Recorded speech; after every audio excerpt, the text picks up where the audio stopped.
more than 1 kilometer. Dukhat kakinhon menteri ubelong ru unong yalam ka BJP uba ALHEC. Ulakan tho baka Jingkylli jong ka Jingweng no yaw presiden ka BJP Haka Jylla kam Shym don Haka party. Kani ka jingkan tho kalami na uba hek hadian ka jingdawan lagi katu ka ningut kinong yalam Haka party. Bila dawai ka Jingweng no yaw presiden ka seng hadian bakarai jo kinong yalam ban om penyang kertong na shlong patura. Ban ai jing kersyani ka seng NPP. Uba hek uloong ba kani karai ban om penyang kertong la Shym da kinong yalam ka party pat om Shym la le tang da ibe ni arngun.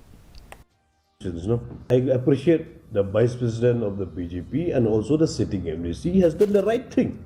When you are talking anything against our political party, it's the right thing to tell them also to explain this, to tell why we had said like this only.